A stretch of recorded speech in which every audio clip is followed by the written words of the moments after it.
This is Justin Lanier from the Disturbing the Peace podcast, and you are listening to Pop Goes Your World. I'm Chris McBrien, and the pop culture from Generation X is everything to me. And I'm Derek Myers, and I'm here to educate Chris on the great pop culture of today's generation. Episode 107, Spaceballs Movie Review.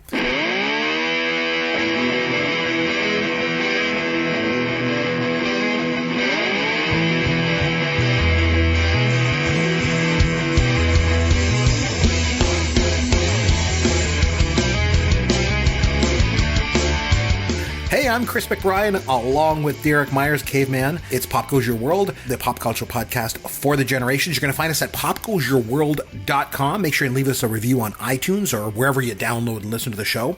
And if you're on Twitter, you can reach out to us at Amaron_DM for Derek or at CMcBrien for me.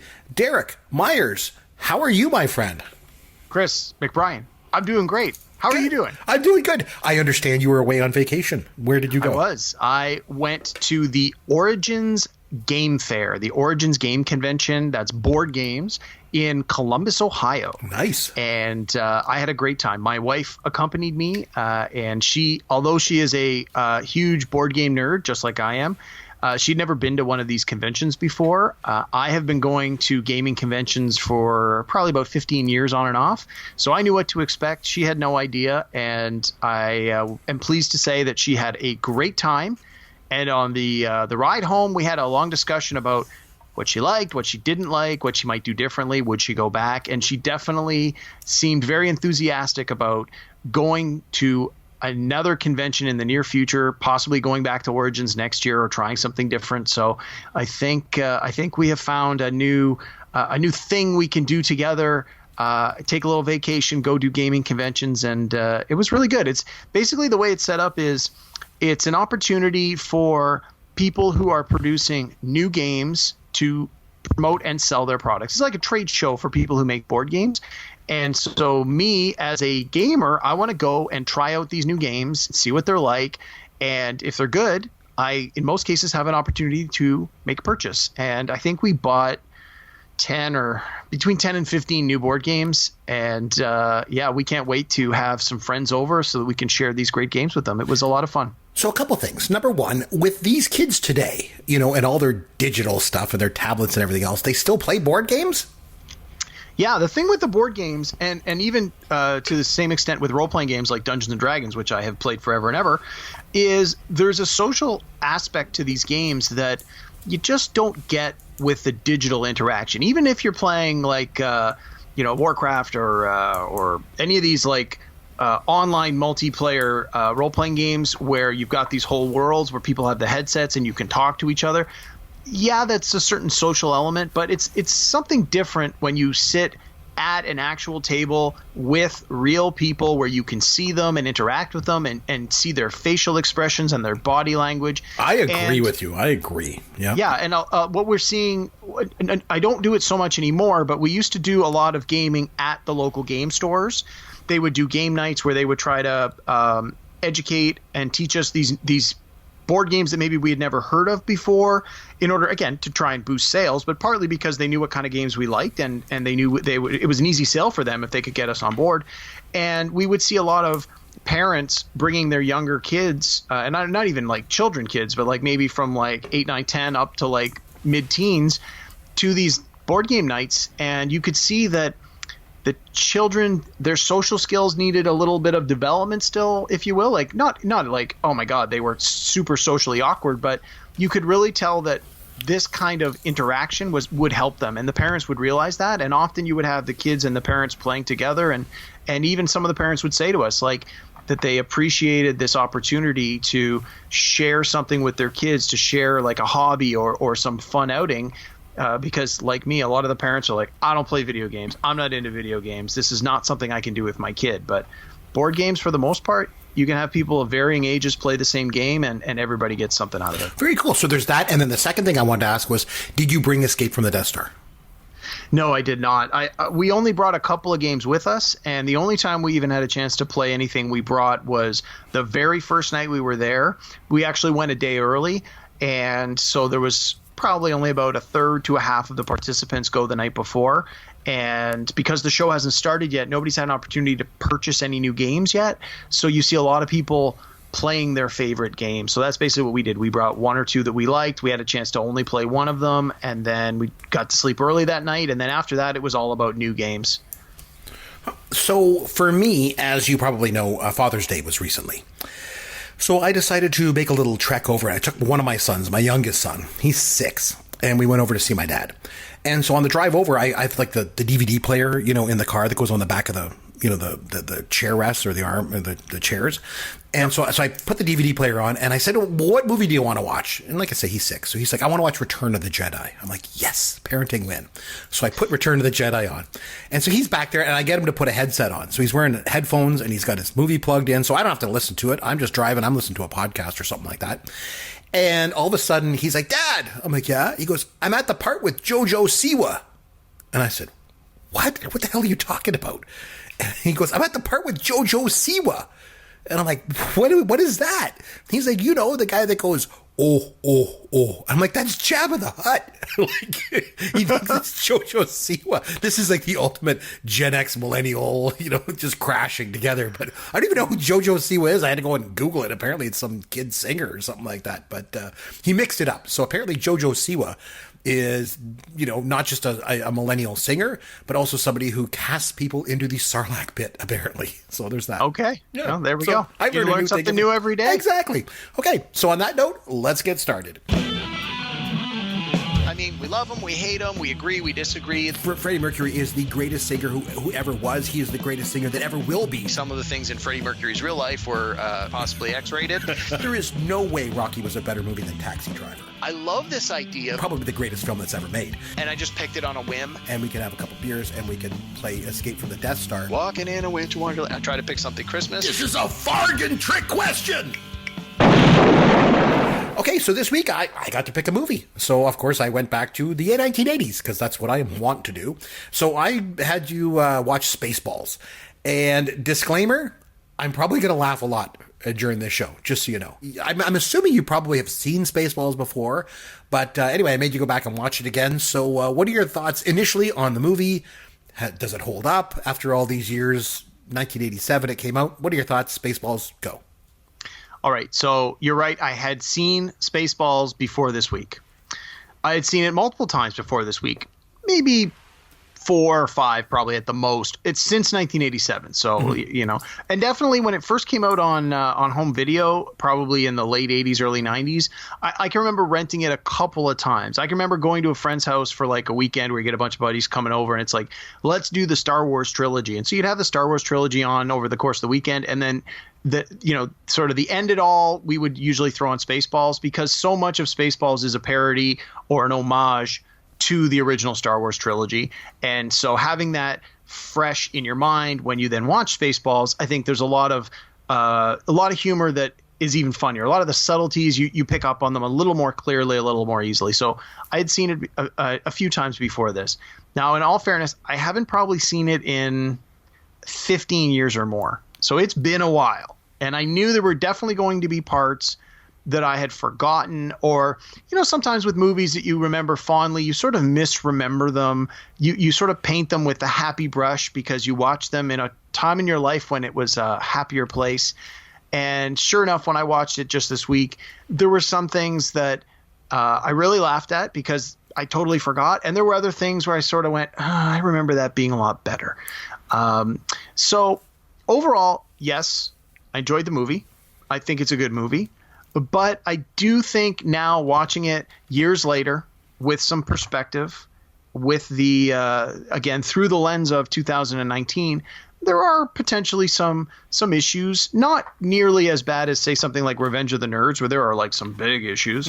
Right. But I think with this one, I found a lot of the humor relied on context, as humor often does. But I found a lot of the humor relied on specific context, mostly from Star Wars and other sort of 80s sci-fi movies, but also just to the time in which it was written and created. There were a lot of 80s references that I don't think a younger viewer would get. Like, they wouldn't understand why that was funny, or the line to them might just just might not make sense. But I don't think that's a detriment to the movie. I think there's a lot of stuff in this movie that you would still enjoy if you were a new, younger person coming to it new. I mean, Mel Brooks makes great movies, in my opinion. And I think that this is certainly, one of the ones that I enjoy. Like, I would say it's probably in my top 5 Mel Brooks movies, probably hit around 4 or 5. Like, it's not number 1, but it's certainly in there. And the fact that it parodies Star Wars so much certainly, helps it get that ranking for me. But no, for the most part, I enjoyed it. And I'm sure we'll talk about some specific things that we really liked and maybe didn't like so much upon a more recent viewing. So I'm going to turn it back to you. Yeah, this is your movie. You talk about it for a little bit. So a couple things. So remember when you and I first met each other? It was like 25 years ago when I was living in Toronto. And we had a mutual friend, Rob, who was like a radio guy in Toronto. And so when I lived in Toronto, Rob and I used to watch this movie all the time. We'd get together and just hang out. We'd just watch Spaceballs and just laugh and laugh and laugh at it. And so I hadn't seen it in, probably 20 years. And so it was interesting to go back and watch it. I didn't realize, I never remembered how fast and furious the jokes come at you in this movie. It is absolutely nonstop. Like, it is like a machine gun fire. It reminds me of Airplane. Like, it's just nonstop. Yeah. Joke after joke after joke after every single line in the movie is a joke in some way or a sight gag. Like, and that's not always Mel Brooks style, so it's kind of interesting. But I would like to reiterate what you said about Mel Brooks. For me, I love Mel Brooks. Like, I think he's one of those guys that, his stuff, either you love or you hate it. And I'm definitely in the love camp. I agree. He's made some amazing movies over the years. I've always sort of considered him to be a bit of a comedic genius, but that being said, he's had some major hits and he's had some major misses. And I think it's important, and I always say this on this podcast, it's really important to take things in context. And I'm glad that you mentioned that, because you got to kind of look at, the time in which the movie came out. And when Spaceballs came out, in 1987, it was pretty much considered to be one of his misses. It came on the heels of History of the World Part 1, which was a bomb, even though I loved it. But when Spaceballs came out, you got to remember, like, Star Wars was dead. Like, Jedi was back in 83. The trilogy was all wrapped up. It was over. So the idea of spoofing Star Wars wasn't really, I would say it wasn't necessarily something that audiences had a huge appetite for in those days. You know what I mean? Yeah, so, absolutely. And like you said, you'd put this in, one of his top movies. He only hard to believe, he's only directed 11 movies. Like you think there was a lot more than that, but it's just 11. But this one, like I said, came right after History of the World Part 1, had no major stars in it. It's juvenile, it's goofy, and audiences didn't really know what to make of it. And for me, a lot of his earlier films had a lot of clever insight in them. Yes, agreed. And this one was just straight juvenile jokes for like 96 minutes. So, like I say, it wasn't a real success when it came out. It was made for $22.7 million. It grossed $38.1. So it broke even and made a bit of money, I guess. But it was far from a hit, But it did do very well on home video. And then that's really where it found its legs and its audience, right? Because, I asked my wife if she'd ever seen it. And she told me all about how it played on First Choice, the movie channel. Yeah. And she's like, well, we recorded it on VHS and we would watch it over and over again when I was a kid, The big takeaway for me from it is the fact that it's such a spoof. You mentioned it's a spoof of Star Wars. And the thing is, when you look back on Mel Brooks too, and I never really thought of it like this. I don't know why I never put things in context. But Mel Brooks just loves to spoof stuff. But he likes to spoof genres of film. Because if you think about it, like he did in Blazing Saddles, he spoofed Westerns. Yeah. Young Frankenstein spoofs horror movies. Silent Movie spoofs silent movies, right? High Anxiety spoofs Hitchcock.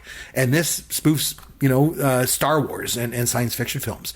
But overall, I thought it stood up pretty good. Like you said, there's a couple things that are a little bit dated, but for the most part, I think it's because the jokes come at you so fast and just at such a rapid fire that if a couple of them miss, it doesn't matter because there's another one right after it. So I liked it. It held up, and I laughed nonstop through it again. Yeah, I found so I'm just to back up a little bit. You were talking about the hits and misses, and so definitely, in my opinion, this one here, this was for me sort of where Mel Brooks started on the downward slope. Definitely. So after this, I agree. Yeah, that's a good after point. this, you have Robin Hood Men in Tights, which is basically a spoof of the Kevin Costner Robin Hood movie. And you have Dracula Dead and Loving It, which I guess is a spoof on Bram Stoker's Dracula and other horror movies, because that was around the time when the horror genre started to sort of get a reboot, right, in the mid-'90s. And both of those movies were well, let's just say not great. Yeah, and Life Stinks, he did right after Spaceballs, bombed. Like, I don't even remember that one. Yeah, it was just not good. So yeah, you're right. That's a good point. Like, this was sort of his downfall. Yeah. So, and I was thinking about this a little bit. So to what you just said, Young Frankenstein was more of a spoof on the horror genre. Blazing Saddles was a spoof on the Western genre. It wasn't that it was spoofing a single movie, although I guess you could argue Young Frankenstein was to a certain extent, but it was more, to me anyway, it seemed more like, let's look at this genre as a whole, let's see what we can do to spoof or parody this genre. With Spaceballs, it was very much more, we're going to look at Star Wars, a movie. And don't get me wrong, Star Wars is the pinnacle of science fiction movies. So if you're going to do one of them, if you're going to spoof a sci-fi movie, that's the one to do. But I think that it almost handcuffs the movie a little bit, in that if you're going to do just Star Wars, you have to really color within the lines. And then I found that if you look at what came after this, that formula was repeated. So again, you have Robin Hood, which is spoofing you have Robin Hood Men in Tights, which is spoofing a specific Robin Hood movie.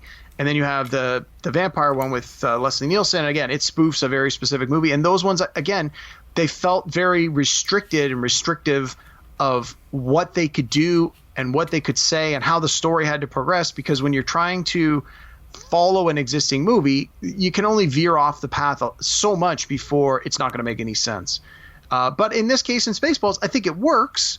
But I think if it had been a little broader and it had been more, we're going to spoof the sci-fi genre as opposed to we're just really going to pick on Star Wars and throw a few other details in, I think it might have actually worked a little better. Yeah, no, that's a good point. And he definitely did spoof genres as opposed to individual films, except for this one. And it wasn't even the first Star Wars spoof that came out, surprisingly enough, because back in 78, this guy called Ernie Fuselius, and he came out with Hardware Wars. It was like really popular. Even Lucas liked it. And he made it on like no money at all. But it was quite popular. So he wasn't even like, Mel Brooks wasn't even the first one to this. But going back to your point about how the fact that he loves to spoof genres, I have a couple questions about this movie. And again, how it holds up over time. I have a question for you. Is this movie, and for that matter, are other Mel Brooks movies too, but we'll stick with this one primarily, is this movie racist? What do you think? Yes. Now, to be honest, when I first watched this, like, there's the whole idea of the Druish versus Jewish, right? Like, I think that's a pretty obvious, that's where it's going with that. As a youngster, I did not understand that connection or context. That made no sense to me at all. And but it didn't matter because there was a lot of other stuff going on in the movie. It wasn't until I was a little bit older watching it again and sort of going, oh, I see where he's going with this. And well, especially the scene when Lone Star says, "Oh, great, a Druish princess." Yeah, and again, as a someone in their early teens, like, that meant nothing to me. I had no idea what that was in context or reference to. And by the time I sort of got a little older and understood it a little better, I didn't find it funny. So again, I don't know, like, is it racist? I guess you'd have to say yes, but not like something like Blazing Saddles. Right. Like that. That's, again, like, you couldn't make Blazing Saddles today with that script. It wouldn't fly. Right. But I think Spaceballs, you could probably remake this with this script and not have to make very many significant adjustments. And the Druish versus Jewish, I don't think that would really need to be changed that much. I mean, again, I don't want it to make it sound like, oh, there's nothing wrong with it, but I don't think it has the landmine factor that some of the other things might have if he was remaking a different movie. I get it. The scene that jumps out to me is when they're combing the desert, and they're like, "Are we being too literal?" And then then there's the Afro comb, the black guys with the Afro comb, the pick, and he's got I even like the big round black helmet that looks like an afro, and then of course the line, "We ain't found." like it's so racially charged, and some of the racial stuff in Mel Brooks movies is really funny, but it's also inappropriate. But you mentioned Blazing Saddles, but I will defend the language that's used in Blazing Saddles, because the whole point is that it's the townspeople that use that racial epithet, and they're made out to be like totally uneducated hicks, right? And the joke's supposed to be on them because they're the ones that are the ignorant ones, right? Yeah. And we covered that back on episode 35 of this podcast, if anyone wants to go back and listen. So in terms of it being racist, I would argue that it's not, because I think just like in past Mel Brooks movies, for me, it's a play on a stereotype. And he does this over and over. Yeah, he does it over and over in his movies, right? Like I said, we saw it in Blazing Saddles. He's like endless Jewish jokes, poking fun at stereotypes. I mean, he's Jewish, right? And he laughs at those stereotypes. Yeah, that's sort of the license he gets, right? Because he's Jewish, he can make these observations and this humor around it. Yeah, I don't know if you can just say flat out, is it racist? No. I think it's sort of a no, like, well, like I say, I think it's a play on stereotypes. If Dark Helmet had said, "You guys aren't doing a good job combing the desert because you're black," I mean, that's racist, right? But it's more of a play on stereotypes that we see in his movies. Like, now you could argue that playing on stereotypes isn't funny. That's okay. You could make that, or you could argue that it's not very clever. I get that. Yeah, but I don't think Brooks is trying to be manifestly racist in his movies. I agree. I agree with that for sure. Juvenile, on the other hand, definitely. And this movie takes, like I said, I think a lot of his past movies were very clever in their nature, but this one, no, it's just juvenile. And it's too bad, because I think, there's a couple of real iffy parts in terms of suitability, like for kids, you know what I mean? Like there's lots of profanity in this movie. They drop the F-bomb at one point, but otherwise it's too bad, because I think it's something kids could really, really take to. I have long thought that if Mel Brooks movies were a little less crude, if they were cleaned up, most of them would actually be really good for kids. Like Blazing Saddles, if they took out the racist language, it's something kids would mean. I mean, the farting scene. Like, kids would just love it. You know what I mean? And Spaceballs, to me, is kind of the same way. Like, it's juvenile. It's silly. Kids love Star Wars. So it's almost great for kids, except for, a few parts. I'm sure we'll touch on a few of them if we go into some of the scenes. But it's too bad, because if they took out some of the swearing and stuff like that, kids would love this.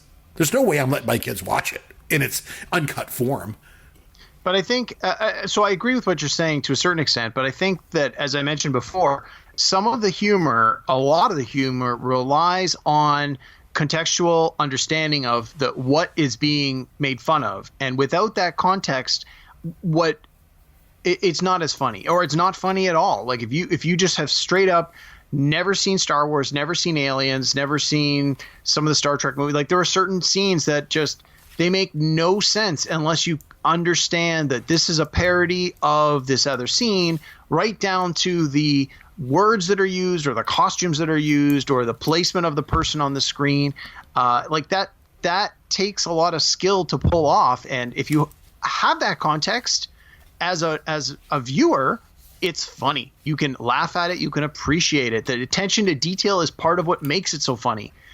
But like you said, if you were to show it to your kids, if there was a made for TV version of it where they took out the swearing and you felt, this might be suitable for maybe not your kids as in their current young age, but in a couple of years from now, I don't think they would understand or get a lot of the humor. But like you already said, you don't get that joke? Fine. There's a fart joke coming up in 10 seconds. And hey, who doesn't love a good fart joke? Well, of course, like I said, kids like it. Some of the other juvenile stuff that stood out to me, like the Schwartz lightsabers that come out of the ring, and of course they have to put the ring at their crotch, right? And then make a comment about the size of their Schwartz. Like, I mean, come on.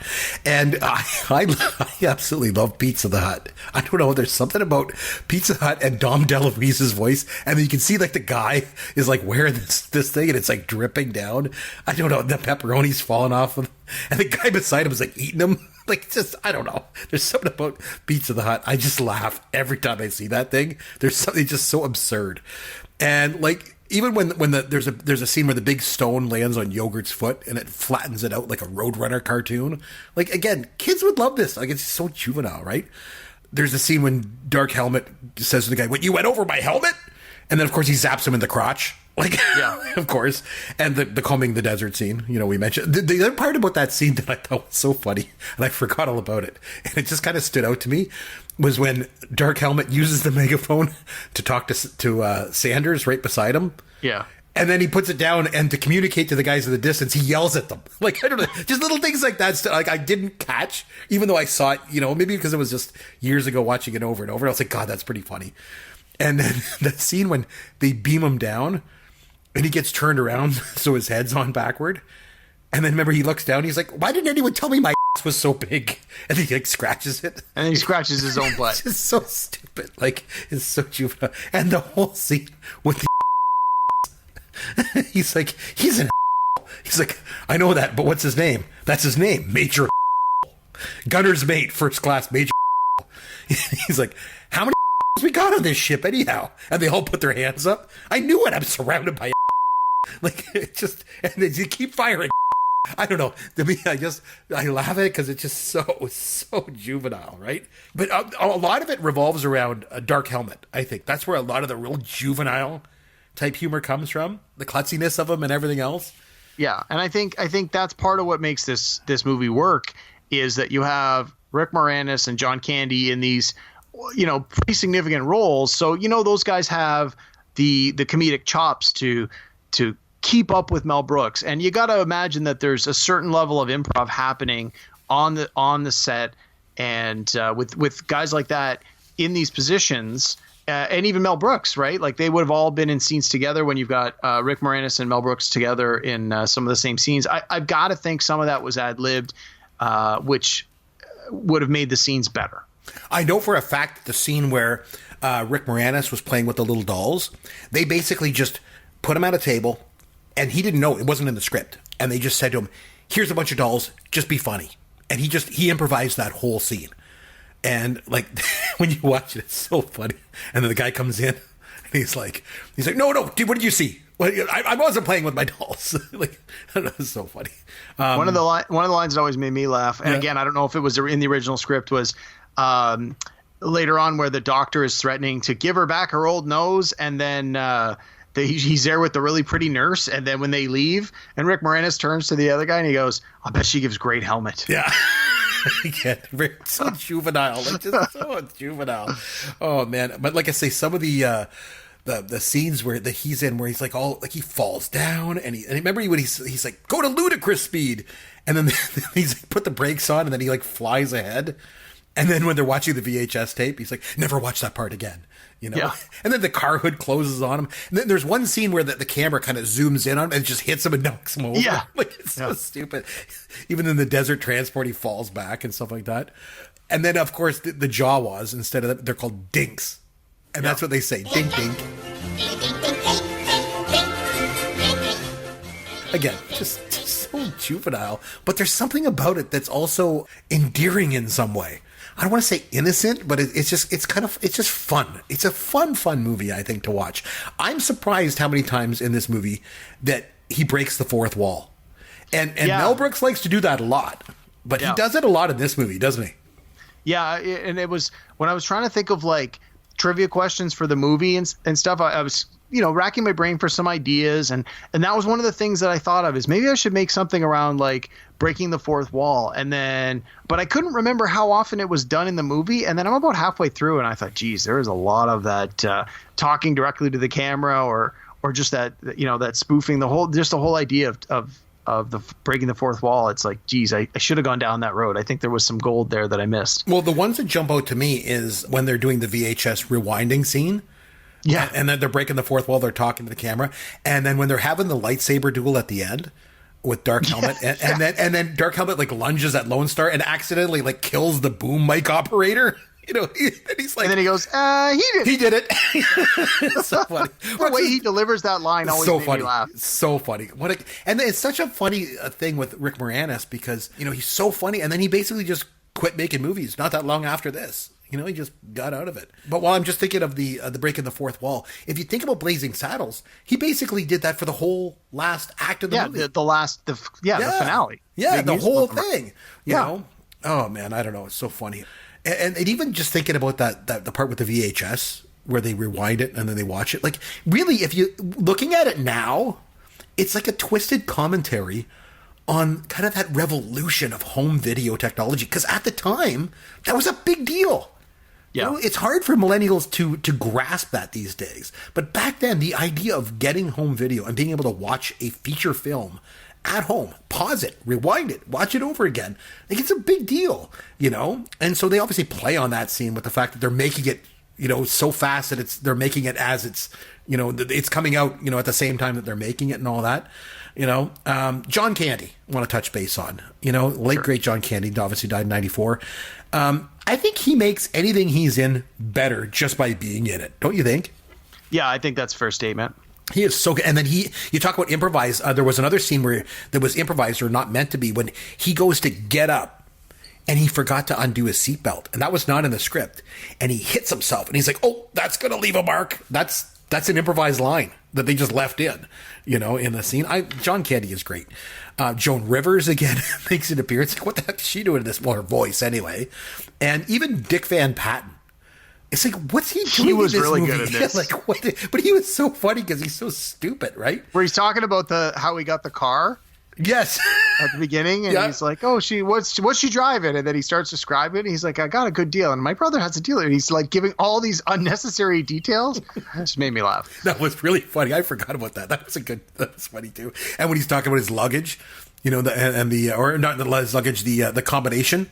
1, 2, 3, 4, 5, and then later on, Mel Brooks' character is like, I got the same combination on my luggage, you know? And even just, there's that one scene where he goes to the urinal, Mel Brooks, and the video screen comes on, it's the female commander.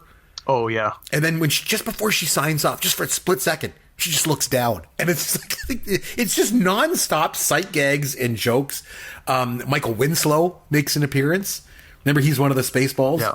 He popped up in best known for his comedic skills in the Police Academy movie. Exactly, and he showed up in a lot of other movies in the 80s there for a while, you know. But another thing you mentioned was, you know, that it's a spoof of Star Wars, which it totally is. But there are homages to other movies in here. Obviously, Alien. Yeah, for There's sure. the scene with John Hurt. He's like, "Oh no, not again!" when it comes out of his belly, and Planet of the Apes. Right. Yeah. The Mega Made spaceship. Remember, it looks like the Statue of Liberty. So one thing we talk about quite a bit on the podcast is rewatchability. What are your thoughts on after watching it after all these years? Could you still is it one of those movies you can watch over and over again, or where does it fall in that regard? No, I don't think it's something I would want to watch over and over again. I think it's one of those things where, as I mentioned earlier, if I go back and was to rewatch the original Star Wars trilogy, this would be something I would probably want to watch maybe within a few months of that while the details were still fresh. But it's not one that I would pull off the shelf or call up on the queue and go, hey, you know, I got an afternoon to kill. What am I going to watch? Definitely, this isn't something I would just pull at random. If anything, I would probably go to something like Blazing Saddles before I would come to Spaceballs.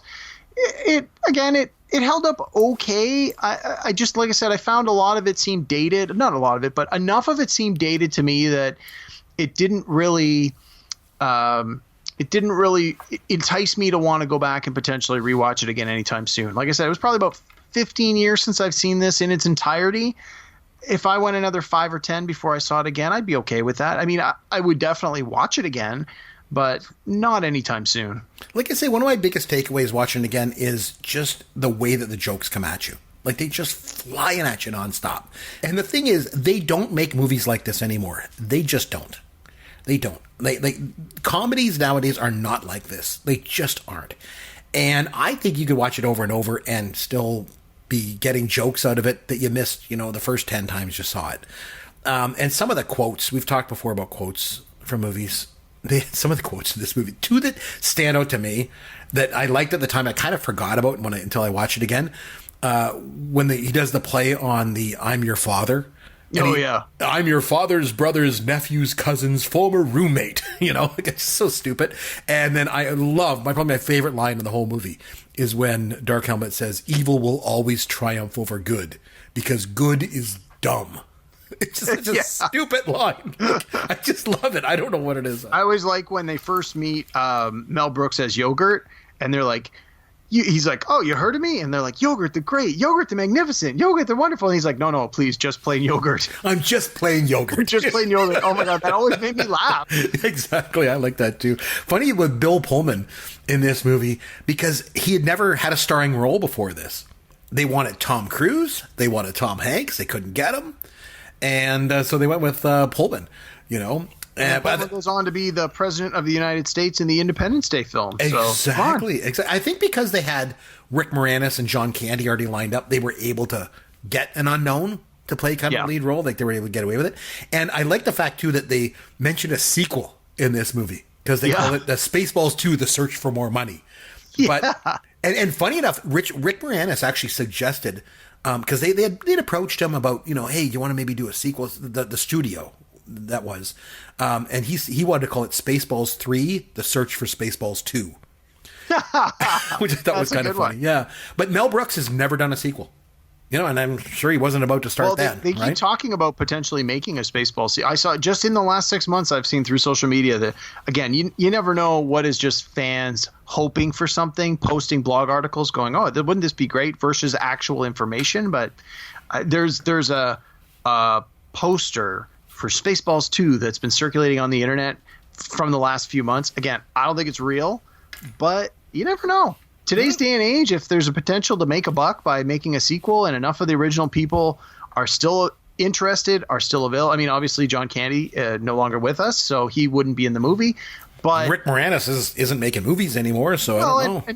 And Bill Pullman, I guess, is making movies, but he's not an A++ star. So good point. You could probably get most of the original cast to come back at a pretty reasonable expense.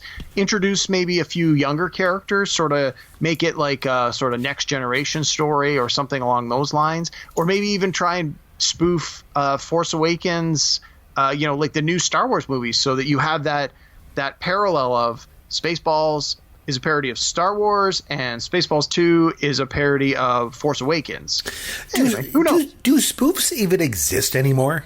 Well, they had the ones that the Wayans brothers had started, where they were like not scary not movie. There was Scary Movie and not another teen movie, and then there was a bunch that they started churning them out every year. There was a new version of it based on whatever had come out in the previous years. Some were better than others. Some were actually pretty good, but then they really started to go downhill, and the jokes just became recycled and predictable.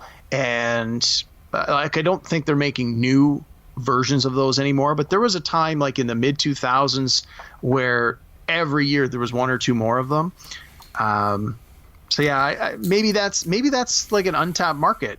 Give it a little more time, and then someone will come along and say, "Hey, we're ready for a new sort of parody style comedy movie," and they'll bring a new twist to it, and it'll work for a whole new generation. Yeah, that's a good point. It's got to be done, because you're right. I remember when a lot of those movies were coming out. I used to work at a bar before I went back to school and got myself educated. Not that there's anything wrong with working at a bar, but when I worked at the bar, I remember I worked with these younger guys. And they were like, "Oh, you got to watch this movie. This movie's so funny." And it was like, how to live in South Central with your juice in the hood or something like that. And it was like the spoof on a whole bunch of movies. And yeah, like it was just terrible. It was just awful. I was like, what am I watching? This is so bad. You know? But Chris, again, those movies rely so much on you having seen the movies they're parodying that if you haven't seen those movies, you're not going to get the joke. You're not going to understand why a scene is supposed to be funny. And you're just going to keep watching going, this is dumb. This is dumb. This is dumb. I understand what you're saying. However, so what in that circumstance, we watched that movie and we ended up turning it off. I was like, I can't watch this movie, guys. What are you making me watch? This movie's crap. And so they said, well, what can you do any better? I'm like, yeah. So I put in Blazing Saddles. I said, watch this. And these are all a bunch of young guys. It's a movie from 1974. They loved it. Loved it. And they don't watch Westerns or anything like that. They're like, so there has to be a quality of it being well done.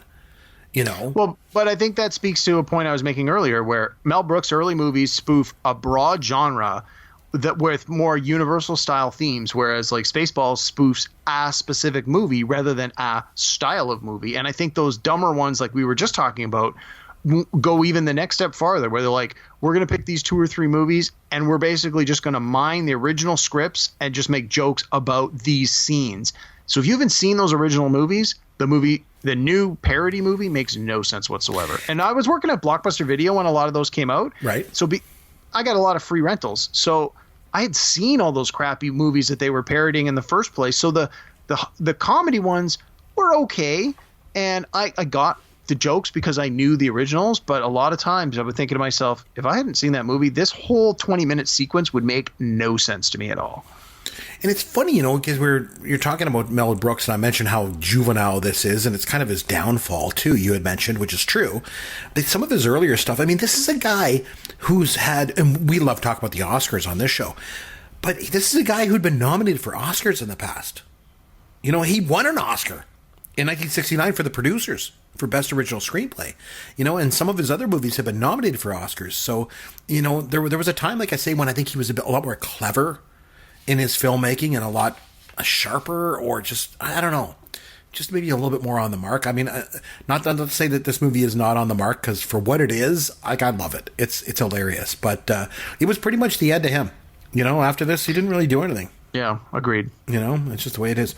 But overall, how would you say after watching it after 25 years, what would you give it out of 10? Probably give it a 6.5 or a 7. Yeah, I think I'd be right around there. I'd probably give it about a 7. But in terms of, funniness, how much laughter I got out of it, it was definitely higher than that. Because I laughed nonstop. And I was surprised watching it again. I thought, I don't think I'm going to like this. And I just kept laughing the whole time. It was just so funny. I'm like, I forgot about that. I forgot about that. I forgot about that. I forgot about that. It's just nonstop jokes. So, like I say, if there's one joke that you don't like, there's another one right after it. So it's all good. But anyway, on that note, what do you say we have some fun with Caveman? Okay, so I nominated the movie, so trivia is over to you this week. So take it away, my friend. All right. So I mentioned trivia a little bit earlier. Yep. Sometimes when we're doing the trivia, we try to be clever, and instead of just asking you questions about the movie, we try to come up with questions that are maybe about similar movies or the genre, or like we were saying, potentially questions about movies where they break the fourth wall, like something that you can tie in. I decided that for this one, we'd go back to the basics. Okay. So as you mentioned, this movie is joke after joke after joke after joke. Nonstop. Yep. Nonstop. And it's both audio jokes where they speak dialogue, or sight jokes where they do something funny, or visual gags on screen where something is written or placed in a way that makes that's funny. Right. Now, if you're like me, and like probably many of our listeners, when I sit down to watch a 2-hour movie, especially if it's a movie I've seen before, I'm not always keeping my eyes on the screen for the full 2 hours. From time to time, I may check my email, or in the case when we're doing research for the podcast, I'll be looking it up on the IMDb, or I'll be doing searches on the internet. And I think to myself, well, I know the movie well enough, and I know this part well enough, and as long as I'm listening to the dialogue, I'm good. And I figure, Chris, you're probably like me, and you're guilty of that. So for the trivia today, I'm going to ask you some questions that are all about sight gags that are not talked about on screen. Okay. So if you watch this movie this week and you weren't watching it, you were just listening to it while you were on your second screen, this is going to be incredibly difficult for you. This could be hard, yeah. Now, I'll admit, some of these questions are probably going to be hard even if you were watching, but there are some that if you were paying even marginal attention, you should be able to get, or at least get pretty close, and we'll give you some full marks. All right? Yep. So I wrote the questions as I was watching the movie, so the questions go in chronological order based on when they happened in the movie, so that may or may not help you as we go. All right. In the very beginning of the movie, much like in Star Wars, you have the opening text crawl. Yes. Spaceballs is chapter what? Oh, it was like chapter 11. It was chapter 11. Yes. Oh, I remember that. So Star Wars being episode 4, this is chapter 11. It was a play. Right. It was a play on all that episode 4 crap and all that stuff. Yep. And I'm sure chapter 11 bankruptcy, I'm sure that was sort of subtly in there. Anyway. Okay, next question. The villain ship, I believe it was called Spaceball 1. Yep. Does that sound right? Yeah, I think so, yeah. Spaceball 1 had a big bumper sticker on the back of it. What did it say? We break for nobody. Correct. Yes. Right. Awesome. Then we get to see Lone Star's ship. Right. What is the license plate on the front of Lone Star's ship? It said, "I heart Uranus." So that was the bumper sticker. That was Right. my next question. That was on the back. Oh, On sorry. the front, he had an actual license plate on the Winnebago. Oh, Did you catch what the license plate was? Oh, I can't remember. I don't remember. I'll give you a hint. It was the name of his ship. Oh God, I can't remember. I can't remember it. It escapes me. Eagle 5. Oh, Eagle 5. Oh, jeez. And I assume it was called Eagle as a parody for Millennium Falcon. Right. A lot of parodies, so yeah. All right, and you already got the bumper sticker, Yes. so that was right. I Okay. remember that one. Since we're talking about bumpers, Princess Vespa, what was the license plate on her car? Oh God, I can't remember. Jeez, I can't remember. It was Spoiled Rotten 1 with a couple of Yes. apostrophes because it Right. couldn't get all the letters in there. All right. So, and I'll tell you now, some of these other questions, you've actually touched on them in the conversation. So we'll still give you the question, but we'll see if you get it. Okay. So the part where the ship goes to ludicrous speed, Yes. there were 3 settings. Oh, jeez. It started with light speed and it ended with ludicrous speed. What was in between those? Oh man, it was light speed. They never said it in the dialogue. No, You they had didn't. to It just like, showed the watch buttons. it. It reminded They me of showed them, Airplane. yes. It reminded me of Airplane because they did the same thing, similar in Airplane. I don't remember what they were though. Jeez, I So don't it was remember. light speed, Yep. ridiculous speed, Okay. Yep. and then ludicrous And speed. ludicrous speed. Okay. Yeah, so the answer I was looking for was ridiculous. All right. When Lone Star and the rest are dehydrated in the desert and they are found by the Jawas that we've already established are called dinks, how many Jawas found them in the desert? Oh gosh, I don't remember. 6. I was hoping there would be 7. I'm like, come on, they're like the 7 dwarves. That seemed like an easy parody. Right, But anyway, right. we went with 6. And then I watched the rest of the scene. There were only ever 6 of them. So anyway. All right. You mentioned the scene where they're combing the desert. Yes. The combs both had the same brand name. Did you happen to catch it? God, I did not know. No idea. Ace. Oh jeez. I assume that's a real comb manufacturer. I guess so, maybe, or I don't know. All right. This one's super hard, so you probably won't get this. When Lone Star goes to planet Spaceball to rescue Princess Vespa, where does he park the Winnebago? It had a big, on the land where he parks it, it had it painted right on the thing before he landed down, the location. Oh jeez, I don't know. I don't remember. Sorry. Yeah, that's a hard one. Prison Ball 28. Oh jeez, man. And then when he went in to rescue Princess Vespa, what cell was she in? What number? I don't She's know. singing the blues. Yes, I remember that. Oh, I don't remember the cell number. Cell number 2. Oh, okay. Jeez. God, Again, those some of these hard. are really hard. If you Oh weren't, my yeah. goodness, those are Okay, tough. the last 2 are couple. I got 2 more questions. They're both kind of easy here. Yeah, Okay. sure. This one I think is a real easy one. What color were the lightsabers from Dark Helmet and Lone Star? Oh, was it green and red? Dark Helmet's was green. Lone Star's was orange, more of an Oh, orange okay. yellow. And I think because Luke Skywalker had the green lightsaber in Return of the Jedi, I think I figured your answer might be that Lone Star had the green one because in Star Wars a good guy had the green one. But I think Mel Brooks deliberately switched that just to play with it. Okay, last question. What is the name of the diner at the end of the movie where they stop for fuel? It's called the Space Diner. Nope. Oh, I don't remember. Another- Gus's Galaxy Grill. Oh, jeez. Oh, jeez.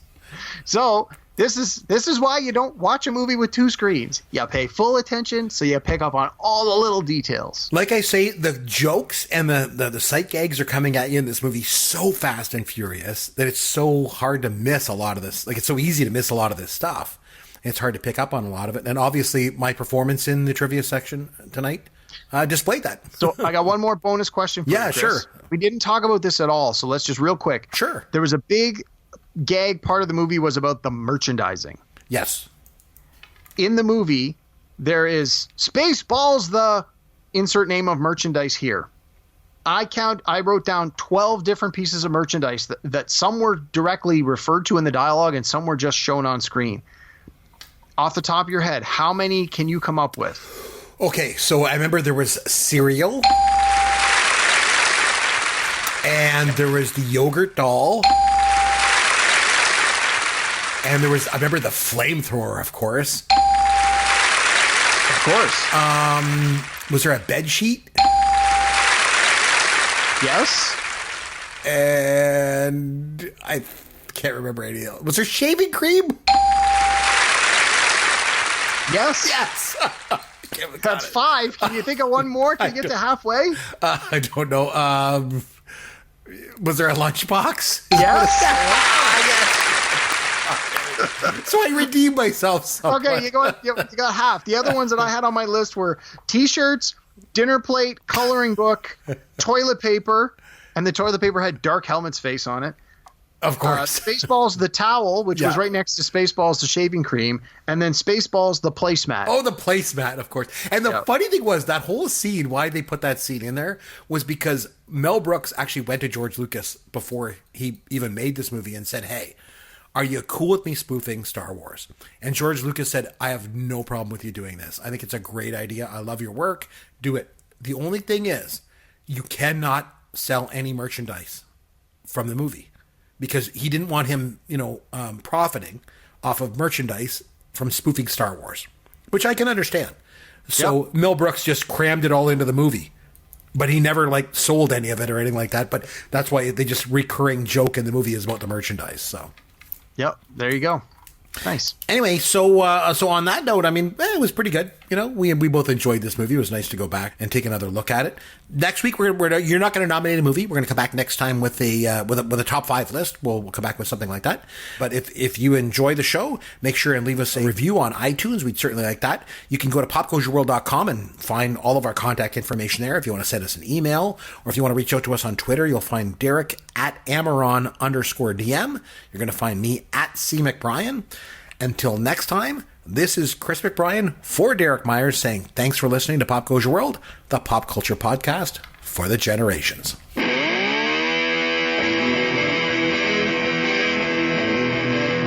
Thanks for listening to Pop Goes Your World. You can contact Chris and Derek at popgoesyourworld.com. Please take a minute and review the podcast on iTunes or wherever you download and listen to the show.